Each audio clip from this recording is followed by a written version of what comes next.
No, last semester in the fall, I'm going to go ahead and click the live stream right now. But there was somebody that kind of came rolling in.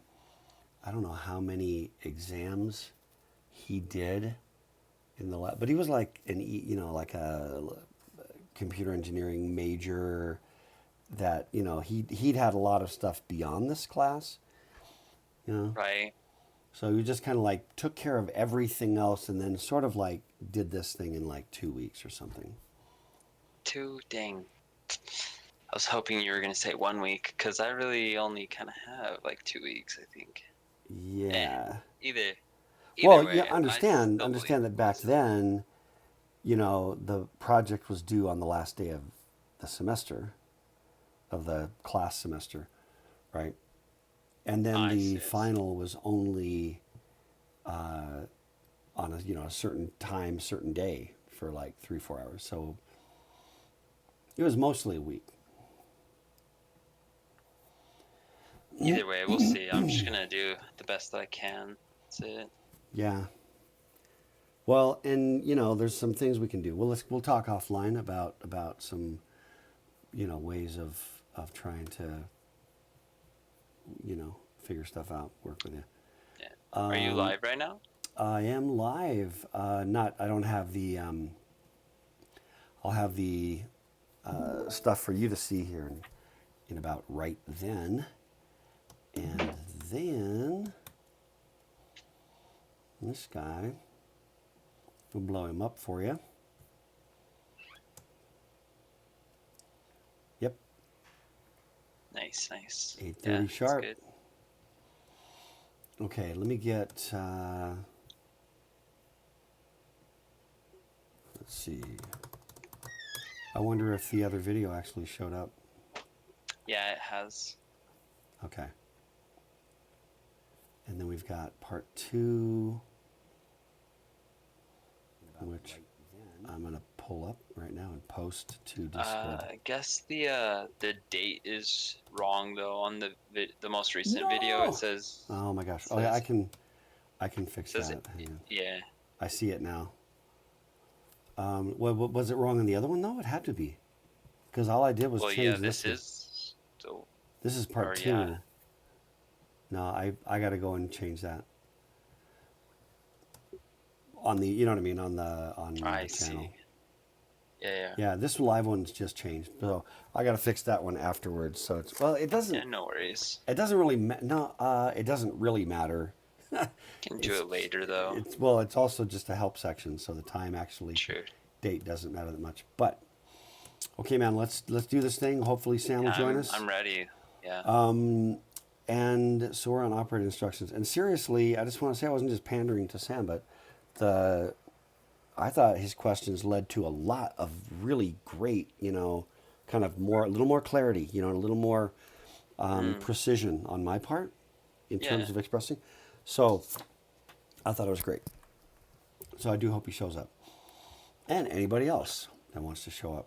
Okay, so here we are. So what we talked about before was the fact that we have operating instructions, which are kind of just like the work. They're like the workhorse. They're like the stuff that it's not jumping around. It's not. I don't know, what are the other ones? Moving stuff around. It's the part where you're really doing stuff. How's that? That's not too bad, I guess. And so this is processing data, doing math, doing bitwise operations and logical operations, etc. And so there are 3 of them in the LC3 only: add, and not. That is unspeakably little. In fact, I think that is the minimum set of what you can possibly have and do everything else. You can build everything else out of that. So this is like the same as operator, or what is it? These are they're like opcodes. The thing is, the opcode, usually when we talk about opcode, we're talking about the 4-bit value, the 4-bit number, the code, the value that's in the Yeah. instruction. This is the reality is that this is what we call a mnemonic sometimes.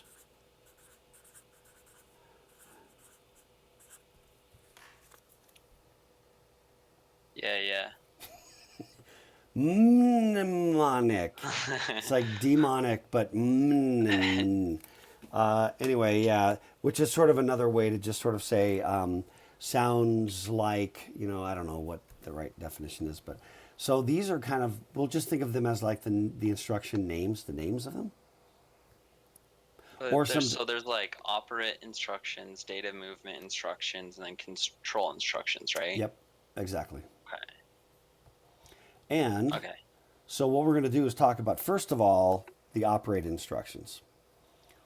And there's only three. So since we did, what's really kind of interesting here is that since we did add already, and kind of remarkably, the bulk of what we need to know to just sort of program in machine code, we got from that, right? There's an opcode, destination register, source register, immediate or, like a literal value or a second register. And you'll find a lot of these, a lot of the instructions, roll with a very similar kind of a thing. And then as we add each instruction, we'll introduce new little ideas that kind of help to understand what's going on. So here we go. We're just going to go through these three real quick. This is not, okay?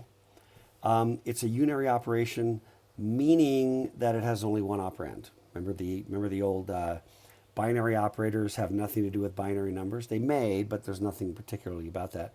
They're binary operators because they need two operands. Binary numbers are binary because they're base 2. That's confusing. But not is a unary operator because it only takes one operand. So what you see, where's my cursor? There we go. There's the opcode, which is unique. There's a destination register and a source register. All it does is take what's in the source register, flips all the bits, right? Ones go to 0, zeros go to 1, and the result gets into the destination register. And by the way, the source and destination register can be the same.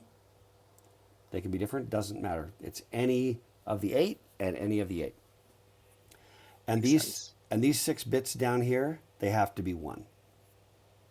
Just cause. And then, let me reiterate again, what we said in part 1 on the help section. You just have to think of all of these instructions like little tiny programs. And but they tell the control unit what I want you to do. I want you to take the value in this register, pull it out, give it to the ALU, flip all the bits, and put it into that register. So it's like a little program to do all those little steps. And so here's an example of the thing kind of like doing its duty. So here comes a source register of R5, a destination register of R3. That, of course, is just built to be all ones, right? And so what happens is here's the value in R3. And do we have... Yeah, this isn't really animated, which maybe in the mythical summer, when all things are possible, I'll do that. But, right, you can kind of see the idea here that you take R5, which is the source. I think I first pointed to R3 as the source. I was confused. R5 is the source. You take that number, you pump it into the ALU. There's a not operator that, there's something that, from the control unit that tells the ALU, what is it you want me to do with this thing? And because it's unary, it ignores, a second operand. It knots it, takes a result, joinky joinky, puts it into R3. Cool? Yeah. Pretty straightforward. Here's add, which we already talked about. So we can go kind of quickly over this one. But you do see the two formats side by side, right? When the bit 5 gets 1, then that's an immediate value of 5 bits. And otherwise, the sources are 2 registers and the destination is a register. That's all good. We already broke that down, so we don't need to do it again. And then notice, okay, let's go back and forth. Okay, yeah, these are like identical. The D turns into an N, and then the bit number 14 goes from a 0 to 1. So they're identical. They're binary operators. They need 2 operands. you know. They tell the control unit to do different things, right? This one says do an AND instruction. That's it. And then the rest of it, logic is exactly the same. Okay. So let's break this down. And I think we got a little animation. And hey, Sam. Yeah, my mic wasn't working. Sorry. Hey, man, no sweat. Glad to have you with us. This whole time. So Oh, here on the questions. slides, it says add instruction instead of, or is it on my? Right there? Yeah. Okay. Yeah. Sorry, I was a little bit confused there. About which?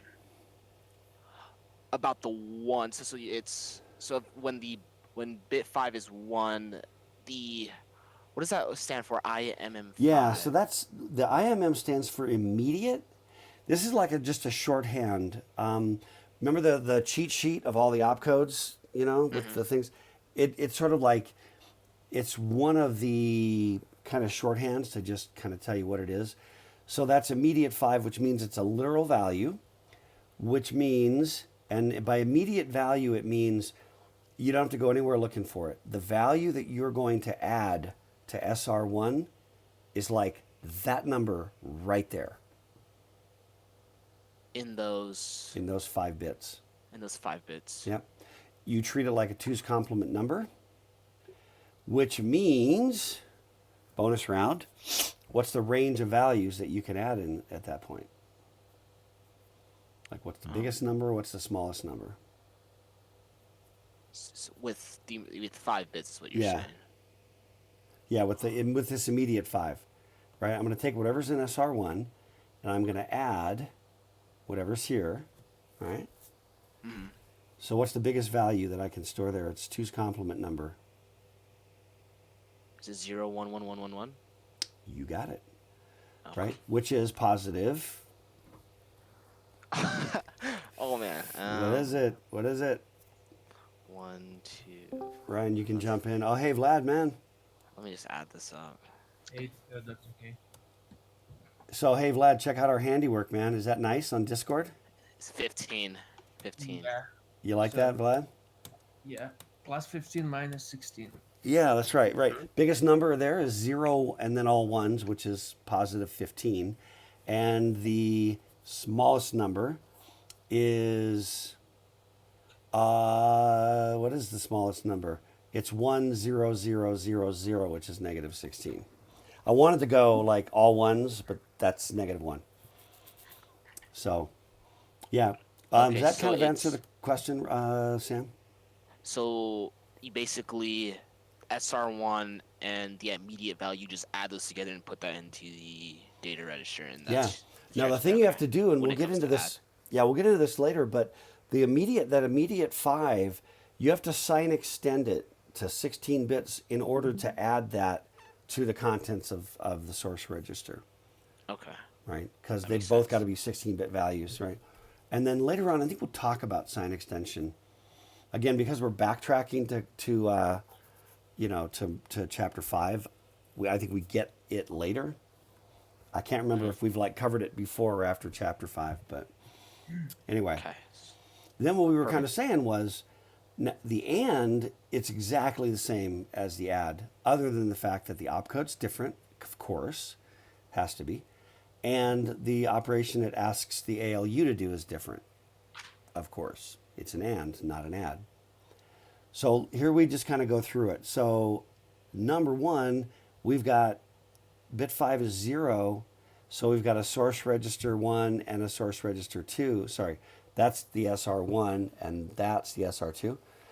So we're going to basically take the contents of register 4 and the contents of register 1, and we are going to AND them together, which you can kind of start to look and go, well, R1 has got all these zeros. It's going to kind of blow everything, it's going to blow everything up. So that's going to be all zeros. It's only going to leave these last 2 bits as whatever they are over here. So it ought to give us all zeros and then 1 0, right? And then we're going to put the result into R5. There we go. So that's it. And once again, it's a tiny little program that tells the control unit what to do. Now this is in greater detail. Here's where we get the sign extension, okay? This is the add instruction, all right? And this also kind of breaks into the ALU a little bit more. So there's the instruction register, right? There's the add, there's R1, there's R4, that's destination register. In this case, it's an immediate, right? We're doing an immediate. Bit 5 is 1, and that's our value, which happens to be -2. Okay? What we're going to do is we're going to take the contents of R4, subtract 2, put it in R1. Okay? Because that's what that instruction says to do. We take the 5 bits over here, this immediate 5, and we sign extend it, which is what that stands for. Okay? And that turns it into all of this. Remember, I think we must have talked about it before now, before, chapter 5. But you sign extend by taking the leftmost bit and just expanding with that. If it's a negative number, you expand it with 1s, because the leftmost bit is 1. If it's a positive number, the leftmost bit is 0, you expand it with 0s. Okay? The intuition on that ought to be pretty straightforward, right? If it's a positive number now, after I sign extend it, it should stay a positive number, right? I mean, positive is easy because, right, you have like a few bits and then a 0 at the end on the left. And you're like, if I add a bunch of zeros, you can see it doesn't do anything, right? Just like I can take a number like, 25, and now I'm going to say it's 00025 when it's still 25, right? Intuition's there. Negative numbers, the intuition's not as clear. So the intuition is just to understand that when you try to get the magnitude of a negative number, you start by flipping all the bits and then you add one. Well, if I take the negative sign at the end, right, and I expand that out so it's all negatives, like right here, right, all ones. When I flip that, what are all those ones going to do? They're just going to turn into leading zeros.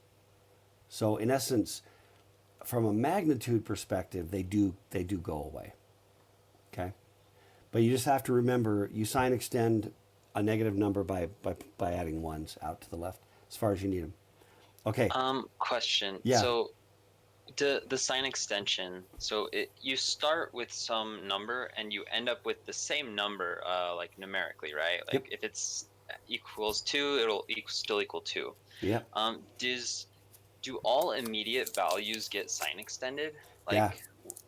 Well, right. another- Because they're not 16 bits, and you can't do math in an LC3, in the ALU of the LC3. It wants 16-bit values to do the math. Makes sense. What was the other thing you were saying, Ryan? I was gonna ask about the program counter. Does the program counter get sign extended? Like if it The program for some counter reason isn't. Yeah, the program 16 counter bits. is 16 bits for starters. Yeah. It is only referencing addresses in memory. So it's an unsigned value. So A, it's unsigned because it goes from 0 to FFFF, and FFFF is the last spot in memory, and zeros is the first spot in memory, right? So the PC is unsigned, and it's 16 bits, so you never sign extend it. Okay, so it's just like always naturally 16 bits long. Mm-hmm. Yeah, Okay. it's just built. It's 16 bits. That's its thing. Yeah, that answers my question. All Thanks. right. So what you see here is that this instruction register containing these fields, there's -2. We sign extend it, and then it goes over here to this. It goes over here to this multiplexer, right? If you remember a multiple, or even if you don't, a multiplexer is a thing where it's like multiple lanes at that traffic light when you're getting on the freeway during rush hour, back when that was a thing. And it's like green, there's like a green light, and then the other light goes green, right? And it sort of just tells which lane can go. A multiplexer is like that. Multiple signals can be stacked up, and it's like you're the one going through. Okay? So in this case, what's going on is there's a natural line that's coming from the registers for the source register 2. Well, there is no source register 2 here, right? because bit 5 is 1 and it's a, what do we call it? I'm tired. It's an immediate value. Intermediate value. There's no source register 2, okay? But what's interesting, and this is a little bit overkill maybe, but down here, if there was a source register 2, the circuitry is still set up for those last 3 bits to go over here and, kind of try to turn on, what would that be? Register 6. You know what I mean? But it doesn't do anything because that value coming out there for source register 2 has to go into that multiplexer. But the immediate value also comes in here, okay? So in other words, if we could see the circuitry, the last 3 bits are trying to turn on a certain register, no matter what bit 5 says, just the way the thing's wired up. And the last 5 bits are sign extended and are trying to, these are the 2 options being dropped into the multiplexer. Bit 5 is the switch on the multiplexer. If it's on, we take the immediate. If it's off, we take the source register. Kind of cool? Makes sense, yeah.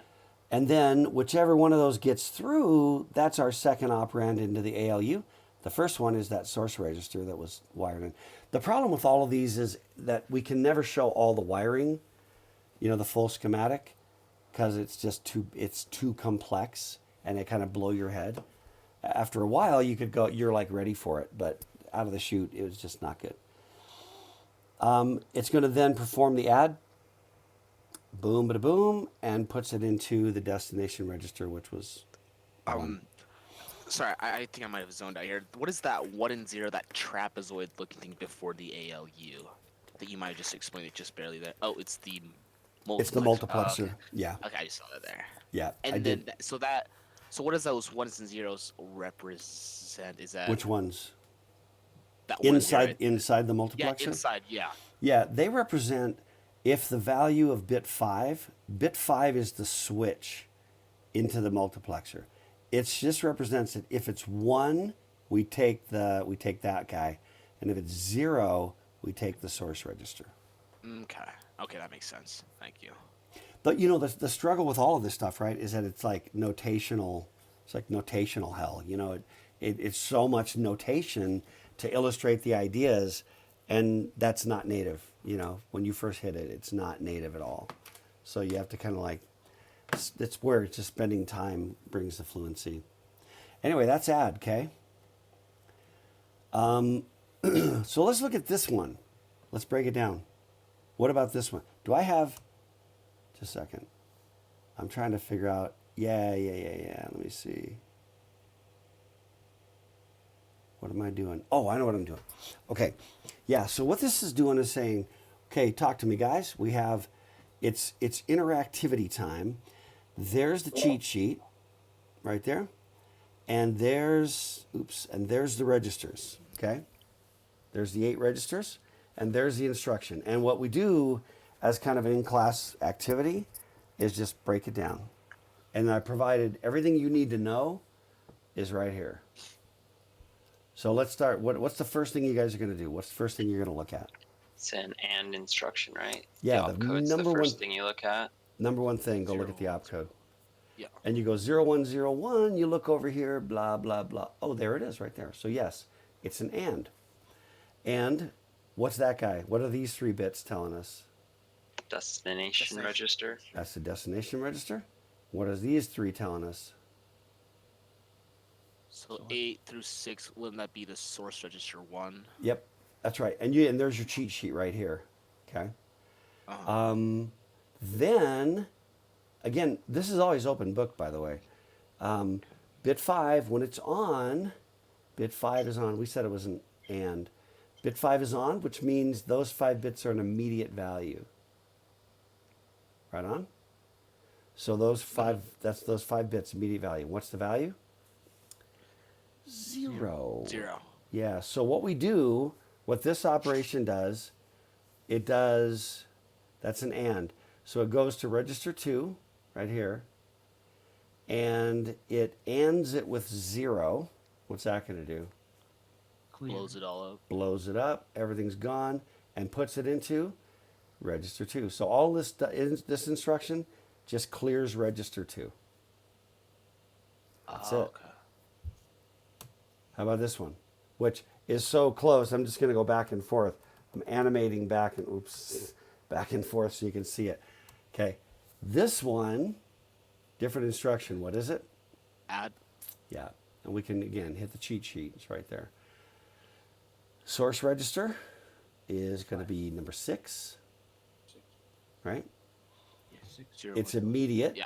And we're going to add, Four. we're going to add, we're going to add 1 and put the results back in R6. So this is just this really could be, you could say this as increment R6 is kind of what this says. Cool. So part of what this is trying to show you is you have now this mysterious page with all this crap over here, you know, and then all these just ones and zeros assaulting you. But you just stop, you relax, take a calm, you know, cleansing breath, and you're like, no. Look, that's the opcode.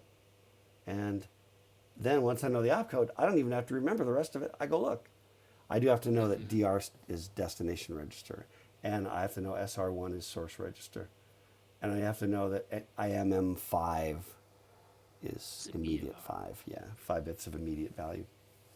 Okay. Sorry. For add one more time here, you add SR1 and that immediate value, which is the immediate value is 1, correct? Yep. Or register. Wait, would it be register 1? No, the immediate value. The reason it's immediate is because those 5 bits, bam, that's it. Oh, okay. Oh, sorry. I was thinking about SR2. Okay. Yeah, that's right. If that were 0, if 5 were 0, then those last 3 bits would be SR2, and that would be R1. But since 5 is a 1, it says, nope, treat those like immediate value. And you would add that immediate value to the data in register 6? Yep. Just by just doing simple basic binary, and then that's when you do that sign extend. It'd be all zeros, right? Yep, that's right. That guy would just extend all the way and make all zeros. It would add that to this value here in R6. So we're not really animating this, but it would wind up, you know, that same number, 111, 1011. That would be the new value in R6. Okay. If I weren't such a lazy butt, I would have probably already animated that. And I will in the mythical future when all things are possible. Yeah. I'm just a little bit further with the data register. Why is it 110? Because, so that's not data register, remember? The D stands for destination. Right. So that's where it's going. That just gives me 3 bits from 0 to 7 to tell me which of these registers I'm referring to. In other words, where are you going to put it? Okay. So since I grab it from R6 and I increment it and I put it back into R6, I'm really just incrementing R6. You know, it's like I pull it out, I add 1, and I put it back. Okay. It's the very same spot. And does it apply with like all? Oh, I'm just looking back at here. Never mind. I just answered my question in my head. Never mind. You're good. All right, cool. Okay. So this is one of those, again, you know, kind of live things we've done in class. But what we want to try to look at, and let me see, I think we're going to break this one down, okay?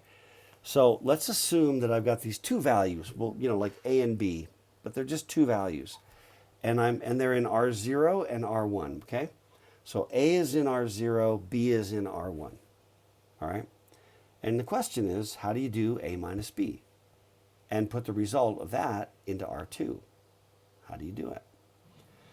So you've got an AND, an add, an add, an AND, and a NOT. In the LC3, that's all you've got, okay? So what are you going to do? Actually, What are your ideas? It's a small group here. It's not like a full class, so pressure's on. But what do you think? And then I can or I can just kind of jump in and fill it in, and we can keep going.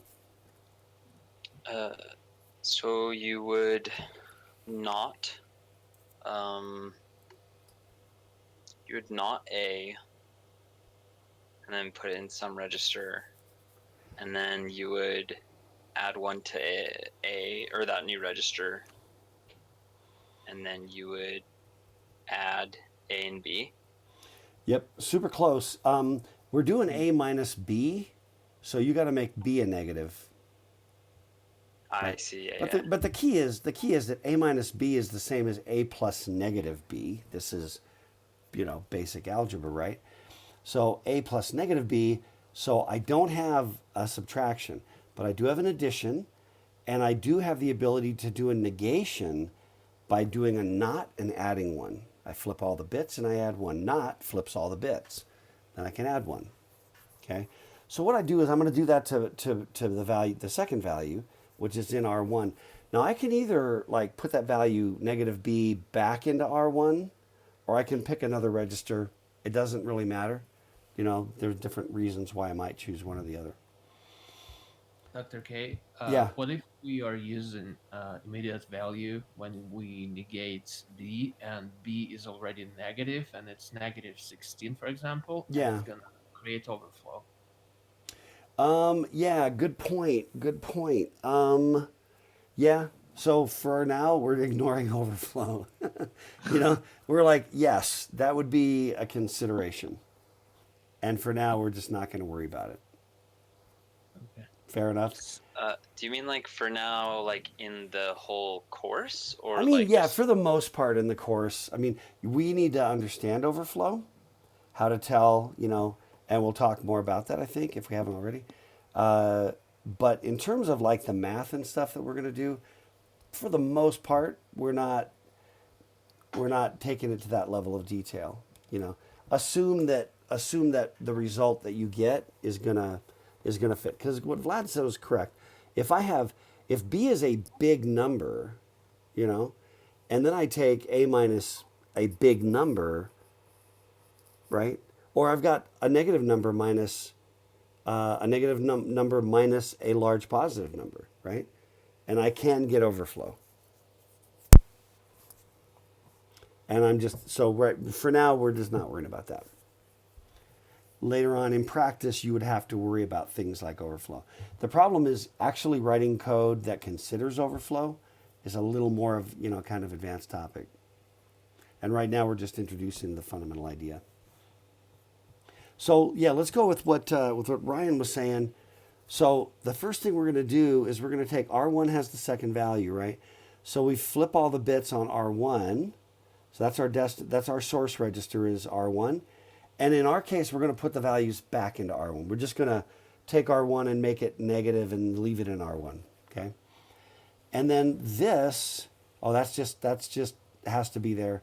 And that's the opcode for not, okay?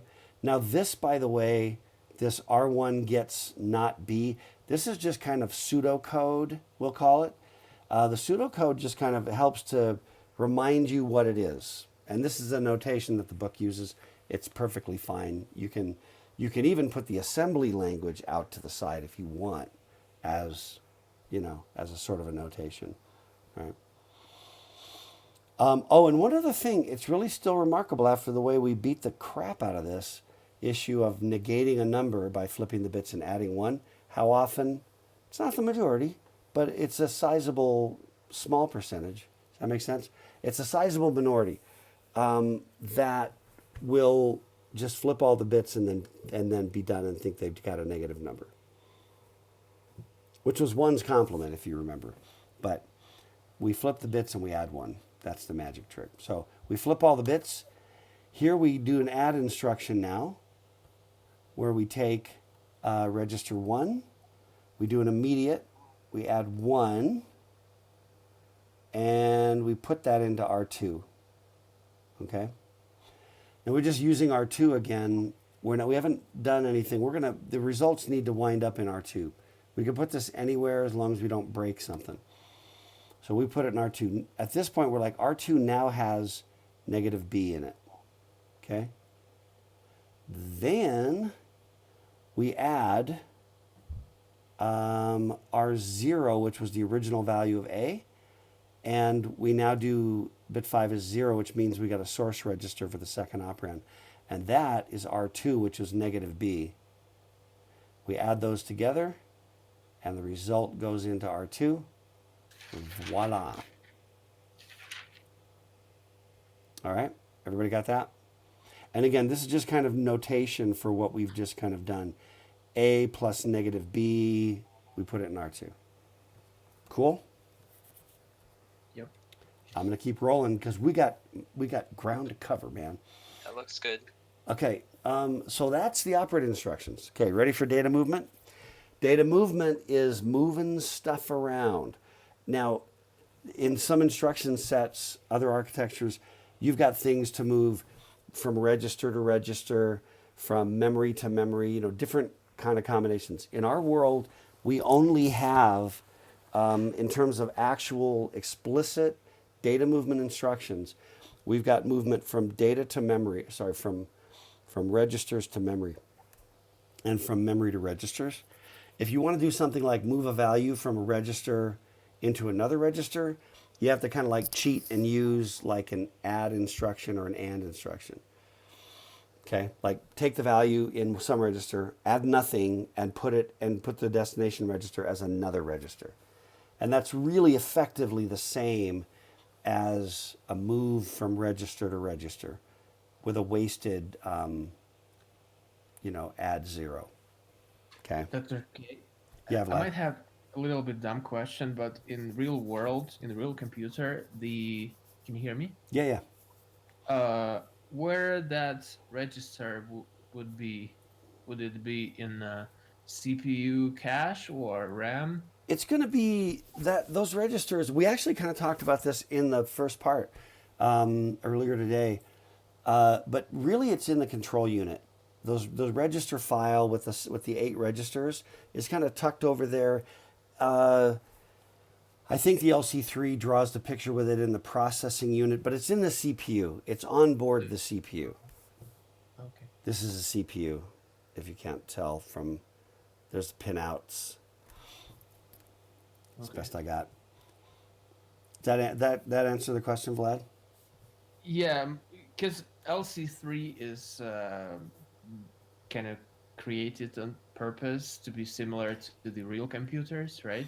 Well, it's similar but different. It's similar but way, way simpler.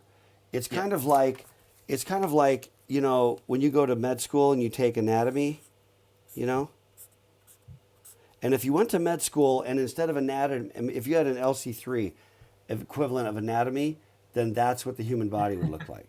Yeah, and where And I don't mean that as an insult. It just strips everything down so that you don't have to, sift through so much. And when we are talking about memory locations in LC3, that would mean, I don't know, hard drive or RAM or both. RAM. RAM. RAM. Yeah, only RAM. No hard drive.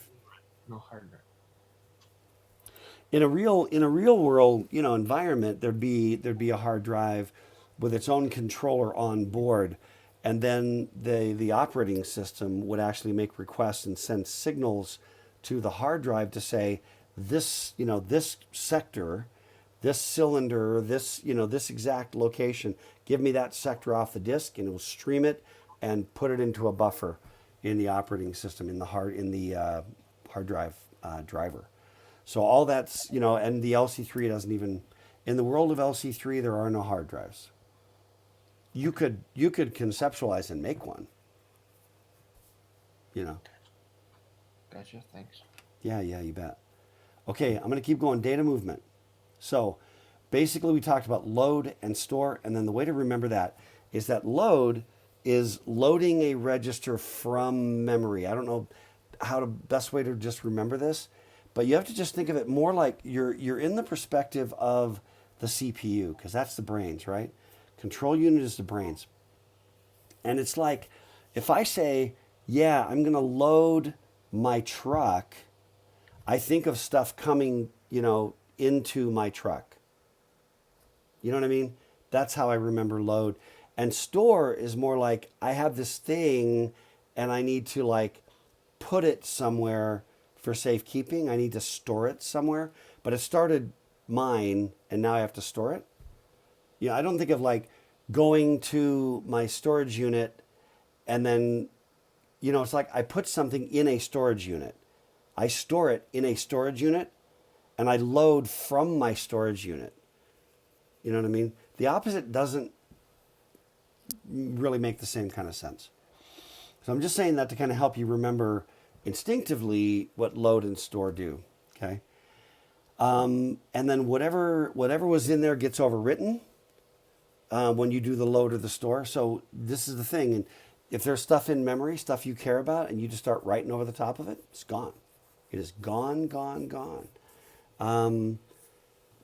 Same thing if you load information into a register and there was already something there before you cared about, toast. Also, every time you load a value into a register, the control codes get set, which we talked about in part 1 of the help section. Okay, so there are seven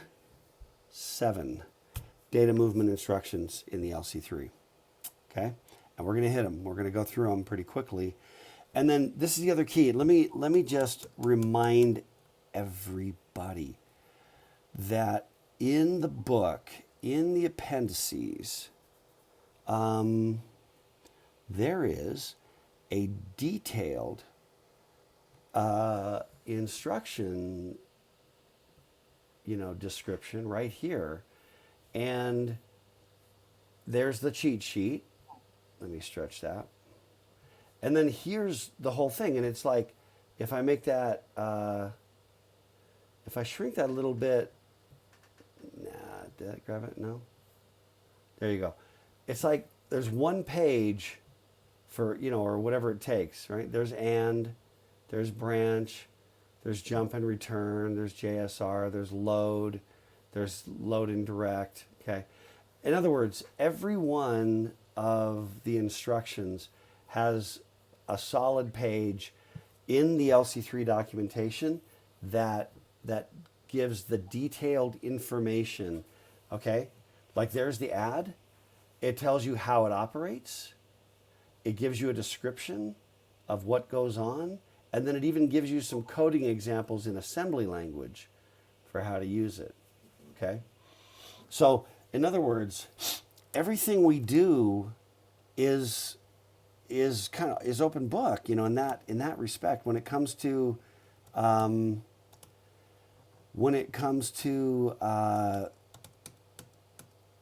we go.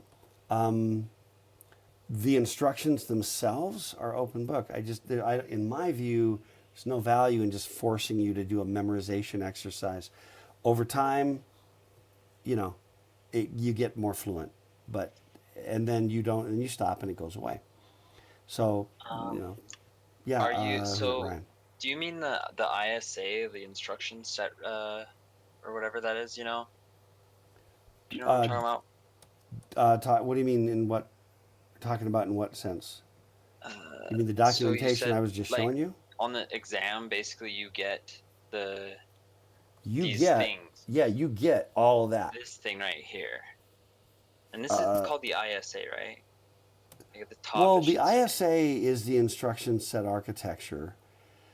And the point just is that, this thing actually says the LC3 ISA, the instruction set architecture. Here's the memory address. There's the bit numbering. There's instructions. There's the organization, trap vector, interrupt vector. This is where the operating system is supposed to live.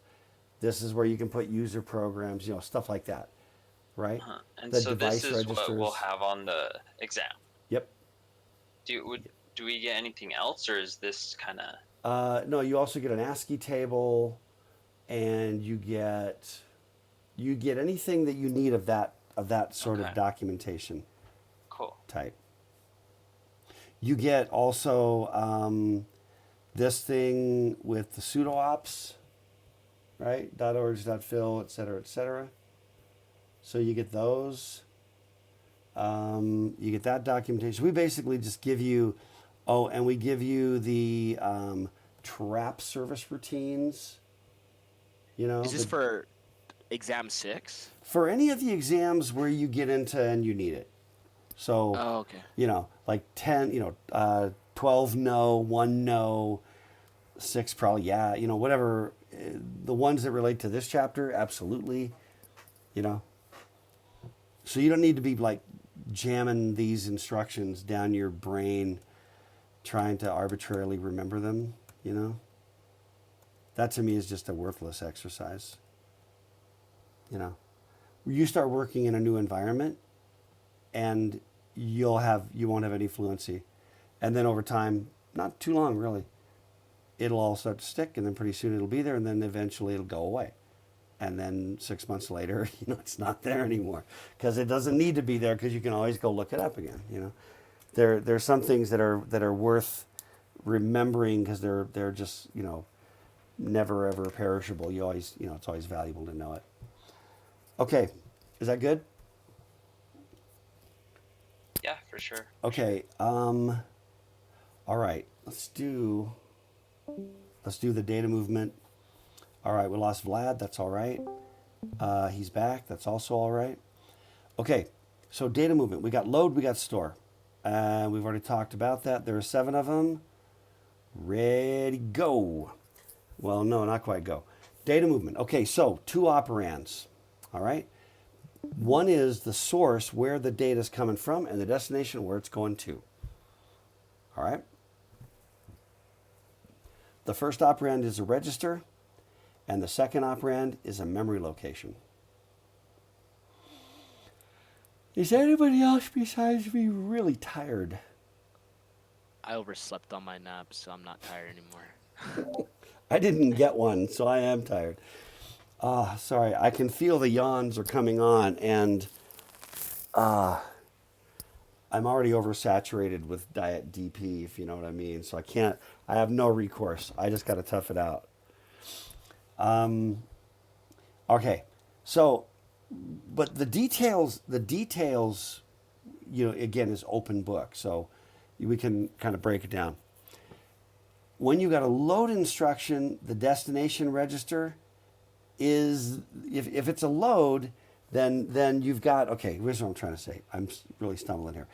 These 3 bits are going to be either a destination register or a source register, depending on whether it's a load or a store. I mean, in almost every other instance, these 3 are the destination register, right?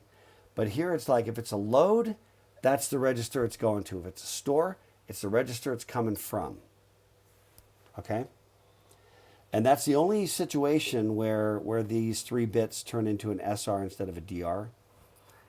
And the reason we're doing that, the reason we're using that is we need to have as much information here as we can, these 9 bits, to generate the address, to help us generate the address. Okay? And there are 4 ways to look at those last 9 bits. Okay, and we're going to look at them. PC relative, indirect, base plus offset, and immediate. Okay, you probably already know what immediate's going to be. You better already know what immediate's going to be, right? Okay, you better. All right, there's PC relative. Now, PC relative. This thing over here says PC offset 9. If you look in the cheat sheet, it says PC offset 9, different PC offset something, okay? What it's doing is it's loading. So this is true of both this load instruction, LD, and the store instruction, ST, okay? So here is the trick. This is for moving data near where you are. So here you are running your program, and you can go backwards, you can go up a certain ways, or you can go forward a certain ways. Guys, what do I do? What do I do?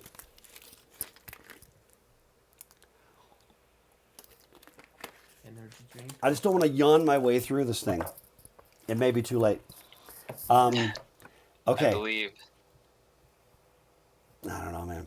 Okay, but so with a PC offset 9, what that means is I've only got what's my biggest positive number and my biggest negative number if I've got 9 bits to work with. 256 minus 255. I got positive 255 down to negative 256, right? Which means I can go backwards 256 instructions or forward 255 instructions, okay? That's not that far, right? But sometimes it's just fine. I have a little local memory. I'm storing something away and then I pull it back. You know what I mean? Inside my little routine. It's all handy. It's close by, easy. Okay? The one thing to keep in mind is that offset value, you take the PC. Now the PC, this is really important. The PC has been incremented by now. As soon as you fetch the next instruction out of memory, you increment the PC. So this is plus or minus or adding or subtracting to the incremented PC. So if I'm at this instruction, the PC is already here. Okay? So if I say, plus 1, I'm only 2 away from me, but I'm 1 away from the incremented PC. Okay? You have to consider that when you're calculating the PC offset. Okay? Dr. K? That's one that tricks everybody. Yeah, Vlad. Because the PC is incremented, doesn't it mean that we basically can go exact same far back and forth? Yeah. Well, it turns out because you're already plus 1 in the front of going forward, and you have an extra 1 going backwards. Yeah. Coincidentally, yeah. I don't think it's any grand design on that. I think it's just kind of coincidentally. Okay, that's PC relative. Now this is going to go. This gets us a little more grunge, but I think it's valuable to kind of step through it. Okay, there's the instruction register, and the value is 0010. That's the opcode, which is the load instruction. Okay, where is it going to go into? Register 2, because those 3 bits are the destination register. That is your offset. That's the PC offset 9. Okay. Now here's what happens. That's an immediate value. That value itself, it is sitting there in memory. It doesn't refer to something. It is a number. That's what I mean by an immediate value. Okay. You sign extend that value, and you add it to the PC. So there's you sign extend it, drops in here, and there's the program counter, which has already been incremented. That goes there. You can see these values in hex. It adds them together, and this is the part that is sort of tricksy, okay? We are creating a reference to an address in memory that's relative to the program counter. We build this new address. We now have to shove that into the MAR and get the value out of memory. Now, what are we doing there? What are we doing? This is for, yeah, right, because it's a load instruction. Sorry, I was back there on the other one. This is a load instruction, which means go out to memory, get a thing, and put it in this register. So where we're going to go look is formed by the program counter, already incremented, adding that value to it, put that in the MAR, go out to memory, grab it. That winds up back out into the MDR, the data register, back on the bus, and gets loaded into R2, which is where we said to put it. Okay? That's the grungy detail of the load instruction. And it's PC relative. So I want you to noodle on that. I'm trying a new experiment. Staying awake by eating Tums. I don't think it's going to work, but I think I need it anyway. Okay, what questions do you guys have about this?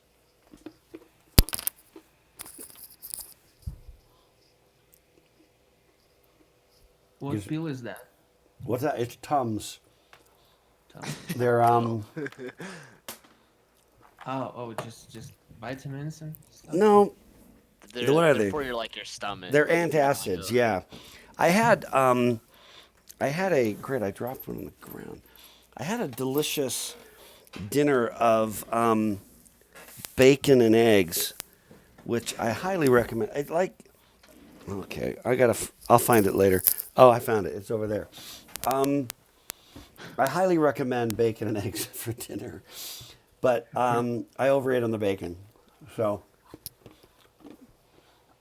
okay, so yeah, you questions. basically um so that PC offset 9 there, you add that to the PC, and that gives you your what is that end result there? What is that That gives me called? the address in memory.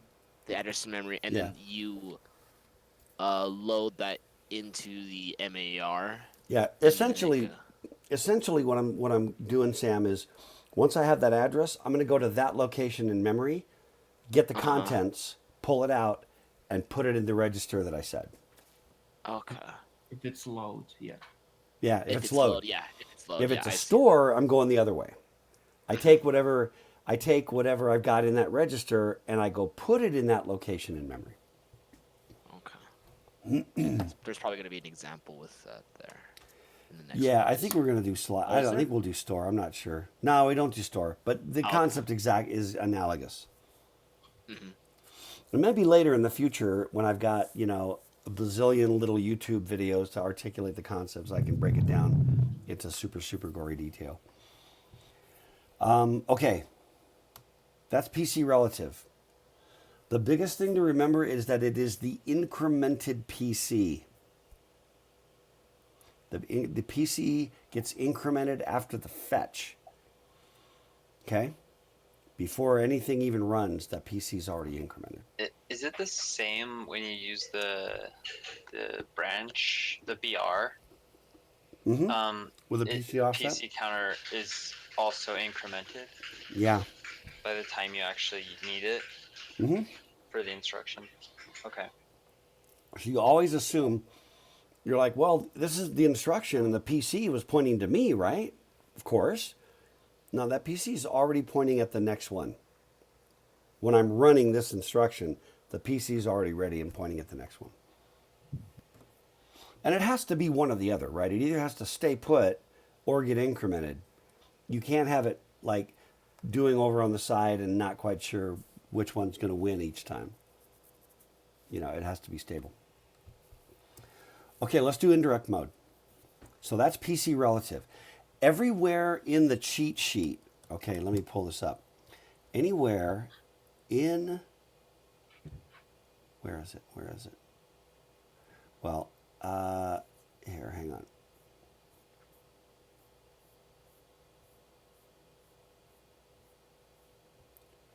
Okay. Anywhere it says PC offset, that is the recipe. Okay? PC offset 9, PC offset 11, and the number tells you how many bits. PC offset 9, PC offset 11, PC offset, PC offset, PC offset, PC offset, PC offset. That does not PC offset. Doesn't say PC offset. So if it says PC offset, so what is that? 1, 2, 3, 4, 5, 6, 7 of those instructions use a PC offset. So that offset in the SDR or LDR is offset. Basically, it's added to the value of base register, right? Yeah, that's right. It's incrementing a different register, or not necessarily incrementing, but I mean it's being added to a different register, which is a base register, which we'll get to. That's base plus offset. Hang on, where are we? There we go. Okay, so let's talk about. Actually, you know what makes more sense? I'm going to jump to base plus offset. Okay. Should I do base plus offset next? I don't know. Nah, I won't get fancy. Let me go back to where I was. Seems good to space them out from each other. Yeah, the thing is, indirect is in many respects the most complicated. Also, I've over buffered now on my, come on.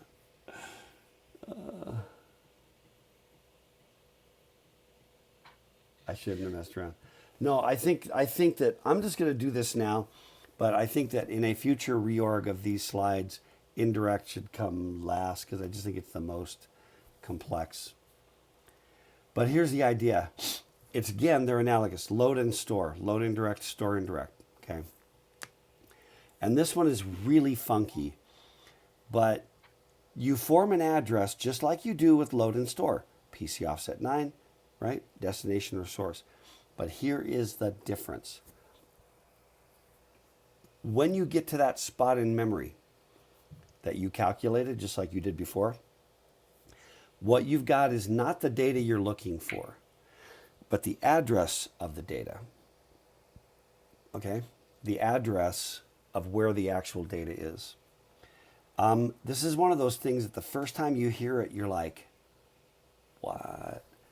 You know, like why, you know? It's like, I have this treasure map, I follow the treasure map, I get to a certain spot, X marks the spot, I dig, I unearth a chest, I open it, and inside the chest, you've seen this movie, it's another treasure map, right? I got to grab that treasure map, and I got to go looking, but there is actually the treasure, okay? It's just indirect. It's a level of indirection. I go to this spot to find out where the real thing is, okay? But the first time you see it, it's a little strange, don't you think? First time you see this, like, why would you do that? It turns out that there are reasons. It turns out there's a lot of really good reasons why I want to put addresses into put an address of something far away into the spot nearby me. Okay. Let's say, for example, you're working on that large program down the stretch, and it gets big enough that you can't do PC offset 9 jumps to move around. Stuff gets too big, goes out of the way. But what if I can store the addresses of faraway routines, right? And put those addresses into a local little bit, little local variables, right? So I go to this location, which is near my PC. It's near where I'm executing. And I pull out, and that is the address of the real data that's farther away. That's one of the ways that this becomes useful. Does that kind of make sense? It's a little funky. I grant you the funkiness thereof. So here's how it makes sense. I like the double map kind of. Yeah, it's not a bad metaphor, just the treasure map, treasure the map. instruction is map 1, right? Which takes you to a spot where you find map 2, and then you have to now go through map 2 to find the treasure, the real treasure. The real treasure. That's right. That's right. Yeah. And again, you just have to kind of believe me that in assembly language, it actually makes sense a lot, because you have to sometimes hang on to addresses for different reasons, and manipulate them and use them and things like that. Okay, so here's what happens. We're going to actually animate this one. There's the instruction register. There's load indirect. That's just the opcode. We're going to load R3. That's where we're going to put it. And that is our PC offset 9. Okay. Right on. That value is hex 1cc, it turns out. We sign extend that bad boy. Now that's a negative number. That's 9 bits. So it's a 1, right? And then CC, right? And so that leftmost bit is a 1. It's a negative number. And this is also, do you remember earlier in the semester when I told you that, we usually think of a byte as being 8 bits, and that's all fine. That's pretty standard. But that it's a little dangerous to get too caught up or wrapped up in bytes are 8 bits or everything's 8 bits, 16 bits. I got 9 bits now. It's a 2's complement number, 9 bits, right? So when the leftmost bit, right, bit number 8. So I got 9 bits, 8 of them, and this leftmost one is a 1. It's a negative number because it's just the leftmost bit. I still sign extend it. Okay. So that then takes this FFCC, which is the sign extended value. Boom, that goes right here as part of the addition. That's the incremented program counter right there. That's the other operand right there. That's just that number in hex. We add them together, you get that number. That is, it's like I'm double clicking on this whole little isolation now on memory, okay? But I've got 49E8. That is where the first treasure map led me, okay? I take that 49E8, I put it in the MAR. That selects that location in memory. I pull that value 2110 out, and I put it in the MDR. Now, if this were just a load instruction, I'd be done, right? But I'm saying, no, don't go to that address and grab the data and bring it back to me. Go to that address. At that address, you'll find an address. Go to that address, pull that data, bring it back to me. Okay? So this is step 1. I've got the value. It's in the MDR, but it's like, put that back in the MAR. Now that's pointing to 2110. Pull that value out, put it in the MDR, and that is what you bring back to me. Savvy? And then I put that into R3. Ba-boom? You got it? That makes sense, yeah. And you can always go back and makes review the magic just- incantation, right? Yeah, I guess that's the reason why it's a little bit complicated. There's just so many extra steps to it. Yeah. And again, remember, and I think this is actually, it's a good insight to just remember that's a lot of stuff, right? It's not a lot of instructions. Like, do this, go here, get the thing, do the thing, right? We coded all of that with this right here. Those 16 bits were what allowed us to, it's like every instruction is like a tiny little program with a whole set of instructions to the control unit. And it sees the LDI. It knows what it's supposed to do. Okay, I know what's the offset? Okay, I'm going to take the PC, incremented already, add them together. Where did you want it? R3. Boom. It knows to do all of that, right? Because it's built into the whole contract. It's how the thing's built. Okay, that's indirect, which in many respects is the hardest one to grasp. The third one is base plus offset. Okay, and Vlad kind of already, kind of hinted at this one. This is LDR and STR. The R stands for register. Okay, now base is a base register. Offset is an offset from the value in that register. All right, so you get the address of the operand. Remember, this is a load instruction or a store. I need to know, like, where in memory, right? How do we get that address? And we get it by taking the 6-bit offset right there. This is not a PC offset. It's just it's called offset 6 because it's 6 bits. It's how we did when we had a PC offset, we took that value and we added it to the program counter. Well, and then that was the address we went looking for. Here we do the same thing, only we take that offset, we add it to the base register. PC is just another register. It's just not its special purpose. The general purpose register, we add to that. That's the address where we're going to go. Cool? And you mean the values that are contained within the base register, right? That's what I mean, yeah. Not necessarily like the address of the base register. No, that's absolutely right, Ryan. So here we go. Here's base plus offset. So there's a load R, okay, which is a load with a register, which is a base register. R1 is the destination. R2 is the base register. So there's R2, with that base register. So we take that offset 6, which is 1D, which is a positive number. We sign extend it out to 16 bits. That gives us that value. Does that? No, we don't animate this one. Oh, I wish we did. Okay, that gives us that value. Then the base register is R2. We go to R2. We grab that value. There it is, 2, 3, 4, 5. We add those together, and that gives us this value, 2362. That goes into the MAR.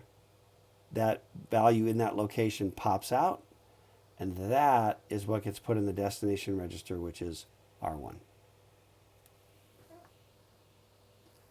Ba-boom. Everybody good? Makes sense. It's really exactly the same as load, except that instead of the PC plus an offset, and that's the value of the address, it's another register, a general purpose register, plus the offset, and that's the value of the address. Okay? Okay, and then there is immediate mode. Now, I kind of already stumbled over this just a little bit. In my opinion, anytime you've got like a PC offset or an offset, that offset itself it's kind of an immediate value. You know what I mean? Because that's the value you're going to add. It's right there. You don't have to go looking for that operand, that part of it. But in this case, what you do, the load effective address is, so I had, I've noodled over this in the past, okay?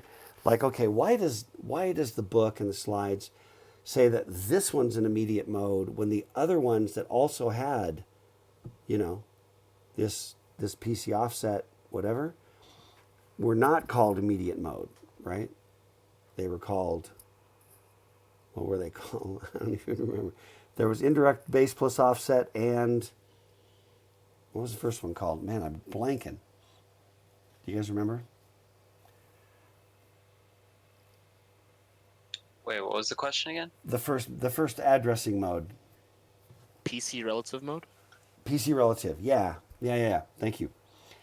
And so the question was, if I go back to the original load instruction, why is this immediate mode? Why is this one called immediate mode and the others aren't?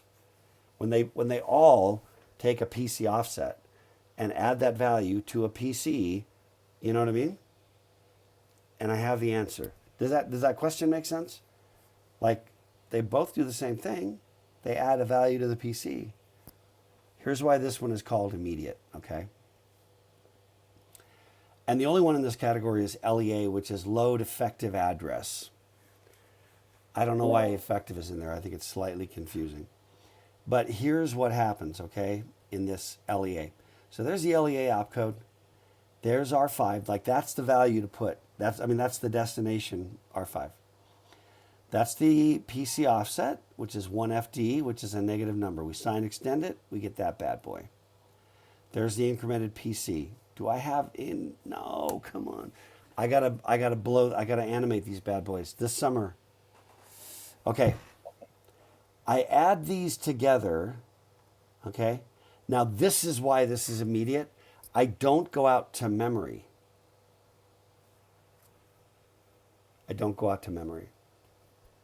I take that addition, and that's the answer. So I'm literally just putting an address into R5. Okay? So I don't go out to memory to get stuff. So that kind of makes sense, right? Yeah, I have a question Yeah, Vlad. regarding LDR. Is there a difference between LDR when the offset is 0 and just LD? Yeah, because the LD instruction uses a. Well, let me pull up real quick.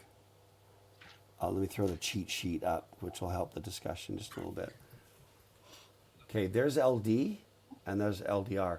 LD takes the incremented PC, adds this offset, and goes to that location to find the data. LDR takes the value in a base register that we give it, Oh, yeah. and an offset, right? Notice, and this is the part that's kind of confusing, is that LEA looks the same as LDI and LD. What's different is the contract. Control unit already knows if I get an LD, I'm going to do these things. If I get an LDI, I'm going to do these things. If I get an LEA, I'm going to do these things. So the control unit is going to do different things. Okay, does that make sense? Yeah, so whenever we have LDR and offset is 0, so basically we just move data from register to register. No. That base register, if you're doing LDR, that base register, like if I say, 3, 0, 1, 1, I go to register 3, I grab its value. I then take that value, I add the offset, which is often 0. That's now the address in memory that refers to a spot in memory where I'm going to go get my data. Oh, so it's indirect, basically. No, it's not indirect. It's direct because it goes to that location in memory. Indirect, I go to that location in memory to find the address of another location in memory. Okay, so indirect would do it one more time and... Yep. I mean, it's indirect in the sense that it's not immediate, But we call indirect, that extra step. Is that making sense, Vlad? I think so. It'll come, those 4 instructions. But here's the thing about LEA. I want to say something about LEA. What I want to say about LEA is that, okay, let's say I want to do an LDR, right? Don't I need an address in a register to use, as a base register? Yeah, right, you do. How do I get an address into a register? LEA? Right? This is how I get addresses into registers. Now I can use LDR with that value of R5 as my base register if I wanted to. See what I mean? That's super rudimentary. The reality is there's more things than that you can do. Okay, I'm going to move along just because the time is a-wasting. So here's an example. Now this one it's a bunch of animation. And what I'm going to do, in the interest of time, we may have a decision to make here. We're on slide 70. We still got about 40 more slides, and there's a bunch of these. What I would like to do is let's go through this example, right, where we've got specific, there's some data instructions. We're going to walk through these and kind of play computer, okay? This is really, really instructive to walk through this. What I'd like to do, because we're coming up on about an hour and a half since we started, and then we can kind of make a decision about whether to pound it or to reconvene tomorrow night. You know what I mean? I'd like to kind of do it before we get underway with the week next week, just because it's the last week of the semester. But I really don't want to pound, crazy late, because I still have some other stuff I got to do. Does that sound good? So be thinking about, you guys are like you're the what are you guys? The peanut gallery, the rogues gallery, the police lineup, whatever you guys are. So it's so valuable to have your comments and questions and everything. So let's do this thing, okay? Now, the PC is at 30F6, which is right there, okay? That's the instruction we're going to grab. Right on? These are just registers that we just set up for the purpose of the exercise. And I'm going to pivot this way because my big screen is just bigger for me, and my little monitor here is not as big as I would prefer. Okay. So the first thing we do is we grab this instruction. I'm going to back it up at 30F6. That's the instruction. We grab it and we increment the program counter immediately. Everybody cool? What's the instruction? 1110, which is, this is the part where you kind of have to have, you know, this thing standing by.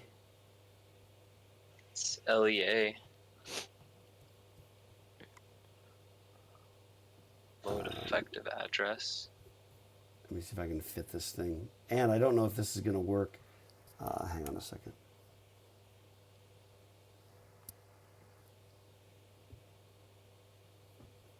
Come on. I'm like pilot error. I feel like it's 1 a.m. or something absurd. Yeah, the problem is I'm trying to like That's good. squeeze. Well, but it's I'm gonna go like this.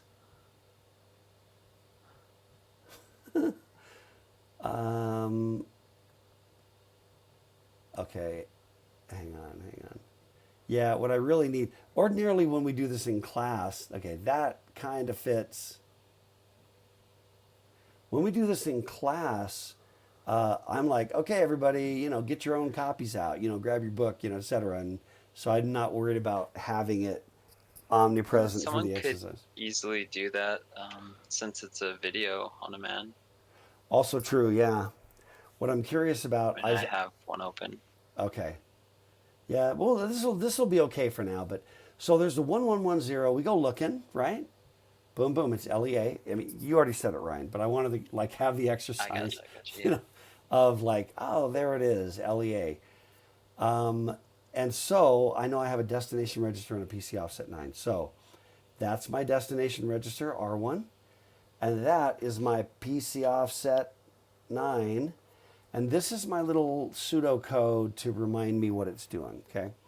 Now, what's that value? Okay, now the incremented PC is already pointing to the next instruction. And that value right here, if you flipped all the bits, you'd get 1, 0. And then you'd add 1 to that, right? Which is 1, 1, which means this value is -3. Meaning, and that's what the pseudocode says. The program counter -3. Program counter is here at F7. We go back 1, 2, 3, and we're here at 30F4. So the answer to this little math problem is 30F4.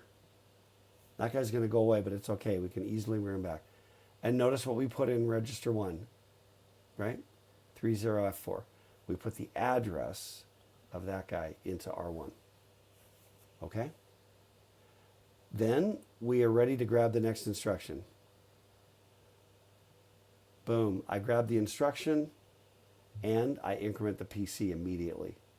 What's the instruction? This one you already know off the top of your head. Add. That's add. And add has a destination register, source 1, bit 5 says immediate, and that immediate value.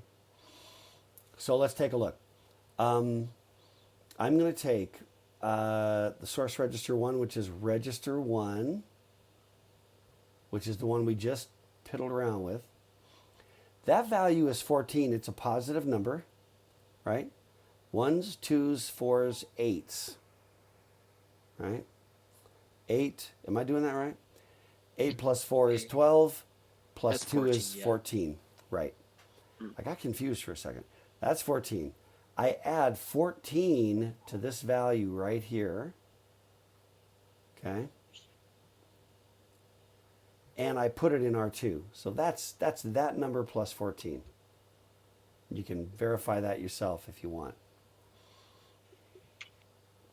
Now, also just understand, like, why am I doing this? I don't know. Okay. I just, to illustrate the instructions. That's why I'm doing this. Okay. PC says 30 F8. There I am. I grab it. And by the way, what I want to do in the future is like have the instruction register, you know, like there. So I'm like pulling it out of memory and into the instruction register. Like an actual top down of the LC3, like with all the little. Maybe not that much work. Okay. But at least just a thing to kind of go. It's in memory. Now it's in a register in the control unit or in the CPU. Gotcha.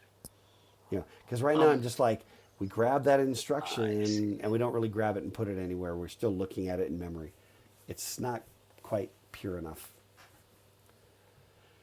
Okay, so 30F8. Opcode is 0011. Let's go look. ST. 0011. Right there, ST. Right? That is a store instruction. It takes a source register and puts it in this PC offset 9 location. Okay. So that's our source register is R2, which is up there. That is, if you recall, that one register, you know, R1 plus 14. And it's a store. So we go PC offset 9. Now that's a negative number, right? So we flip just to see what the magnitude is, we flip the bits, which gives us 100. We add 1, so it's 5. And the PC is already there at 30F9. Sorry, so it's negative 5. Negative 5. I almost fell prey to my own thing I've always, you know, told you would happen. So 30F9 minus 5. Okay? So the PC offset is already here. Sorry, the PC... the incremented program counter. And we got negative 5. And we go 1, 2, 3, 4, 5.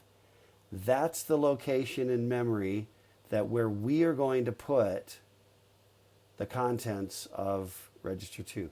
There's register 2. Let's do it. Boom. 3012. Sorry, 3102. Right? 3102. Everybody see it? We put that value from R2 into this location in memory. That whole subtracting, where you're just with the PC, is that only if it's a negative? Yeah. That in that case, the answer was negative 5. PC was already here at F9, so we went backwards 1, 2, 3. But the value could just be like 3, and here's the incremented PC. We'd be going 1, 2, 3. So it's just a matter of going up or down based upon the program counter. Okay. All right, now we're at 30F9. We grab that instruction and we increment the program counter, which is now at 30FA. 0101, anybody just remember off the top of their heads? It's and. Yeah, it's the and. And the and has the same format as the add. Destination register is 2, source is 2, immediate value. So what I'm doing is I am saying, I'm doing an and. So I take whatever's in register 2, I and it with 0, which is going to do what? Blow it all up. Blow it all up, nothing's left, and put it back into R2. Let's do it. Boom, R2 just went away. See what it was before? That. And I just blew it up. Okay. Now I'm going to the program counter, grab the next instruction. You know what that is? That's an add. Destination 2, source 2, immediate value 5. So I am going to go to R2, take whatever's in there, add 5, and shove it back. Boom. And I've already incremented the program counter. So I go to here now, 0111. Okay, what's that guy? STR. 0111. Yeah, STR. Store register, store with a register. So it's the base plus offset. So we've got a source register, a base register, and a 6-bit offset in STR. Source register is register 2.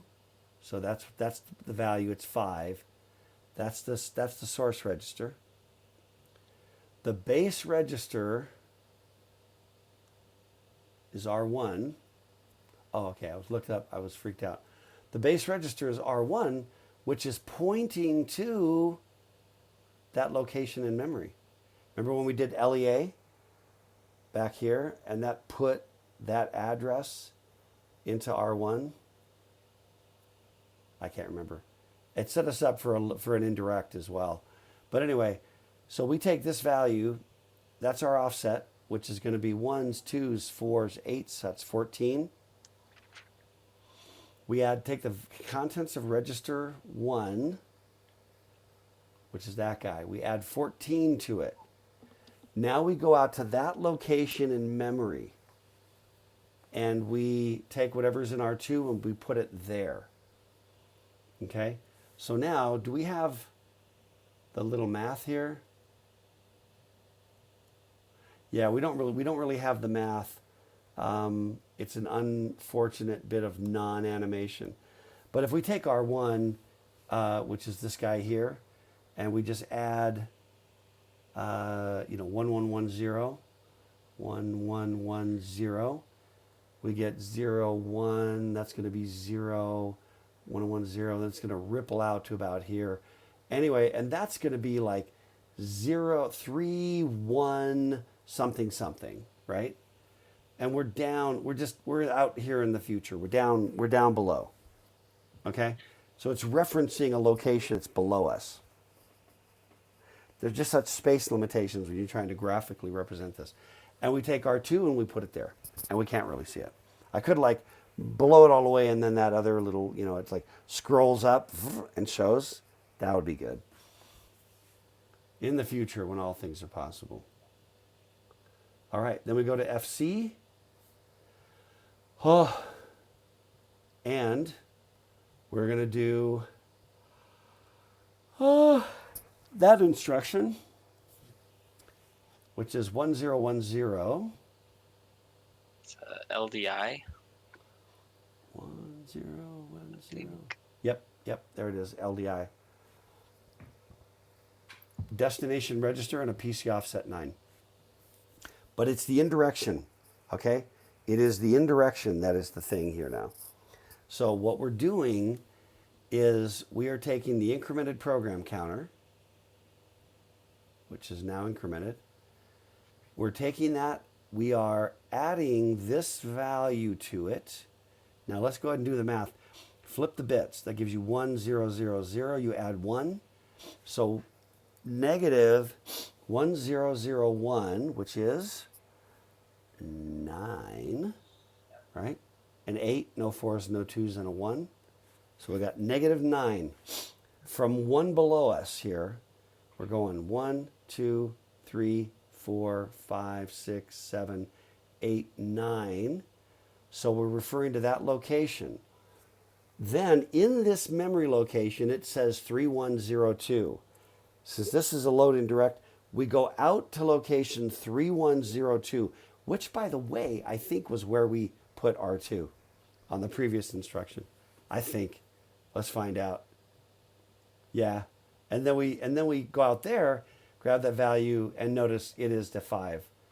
So on this previous instruction, we put the value of R2 out there into memory, and the address of that location in memory is right over here in 30F4. So when I did the load indirect, we went here to this address.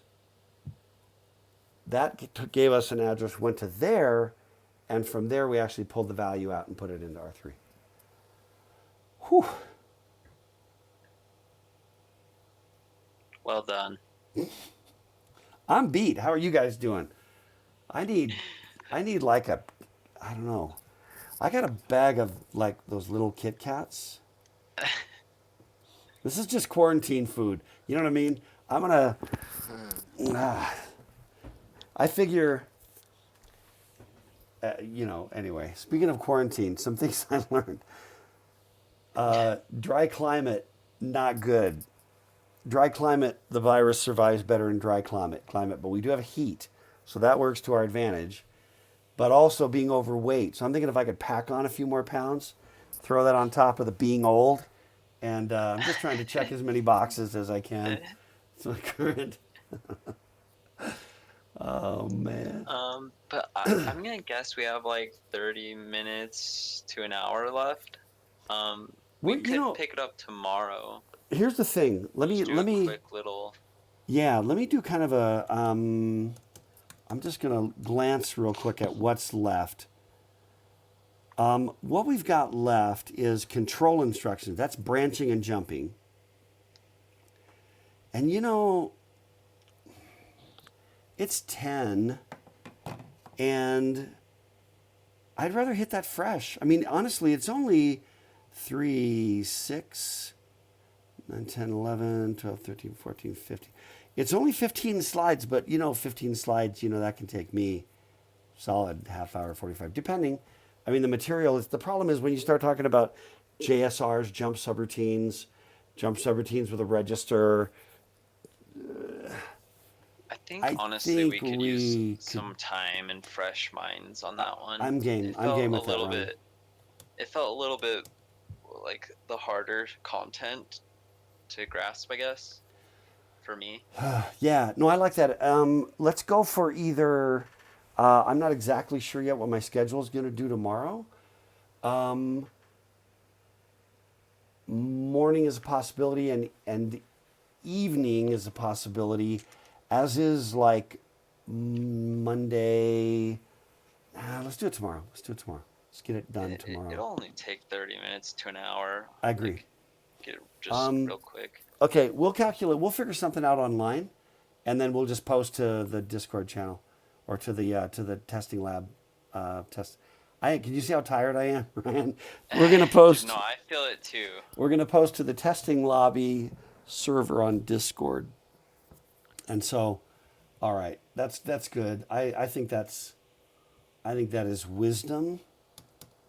Dr. K, is it going to be possible to take any exams tomorrow to shoot you? Oh, yeah. You just let me know. Yeah, just hit me up on Discord, and we can set up, if you need to take any exams. I can open them right now if you're going to need them tomorrow. Mm-hmm. And then Ryan, stay on so we can talk about, the things we were talking about just when we launched, okay? Yeah, sounds good. All right. Okay. All right, guys. I'm going to shut down the stream right now.